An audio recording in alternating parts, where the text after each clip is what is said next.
Bill, in our last magazine, you gave us a really fascinating overview of how the ASTM E standard has come along over the years and how it's changed.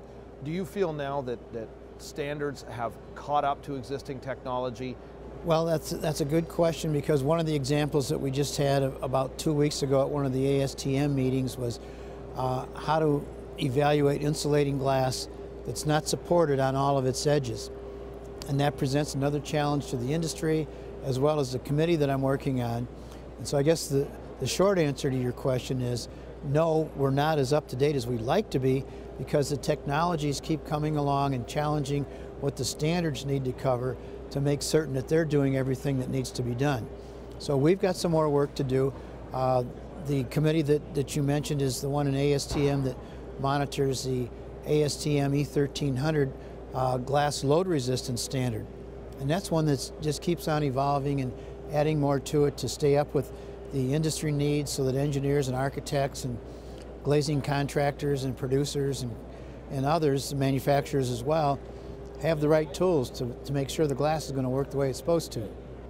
So what do you see out on the horizon for I guess the technology and then the standard that has to follow the technology? What's coming next for glass performance? Well, a lot of things are happening up here in the northern regions with regard to the triple glazing condition. So the standards have to come up with how to monitor and observe and design for triple glazing.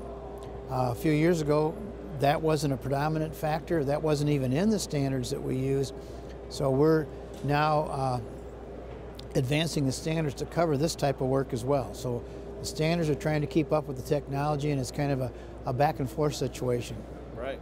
What do you talk about with your friends in the industry these days around? Well, there's some new things coming around with regard to some of the things that the governments and the energy groups are trying to not force on the glass people, but challenge them with to meet some of the new energy demands. The dynamic glazings is a good example.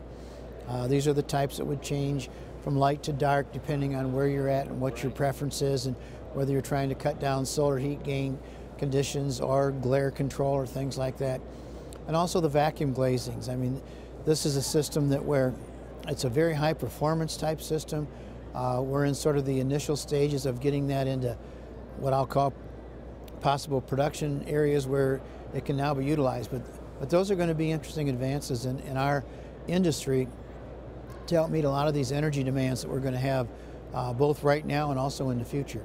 I heard Chris Berry talking from Pilkington, talking about vacuum glazing, and his take on it was that it was an idea that had been out there forever and no one had ever been able to really pull it off properly. Is there something new happening now that the vacuum glazing may actually become a viable alternative? Well, no, Chris is correct. I mean, the technology and the understanding of what it will do, it has been there for a long time.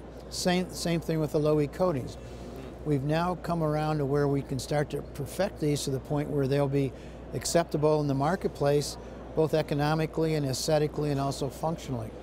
So those are the advances that our technology and the science and the physics and things like that, have been known, and now we're starting to get those to the point where they can be utilized. Yeah, I saw some incredible technology too recently where they had, through some process that I don't understand, put these tiny little curved pieces of metal all over the glass, and when they run an electrical charge through it, the metal actually rotates, and this is on, of course, a sub-micron level, like tiny, tiny, tiny, microscopic, and then the glass will all go dark very quickly.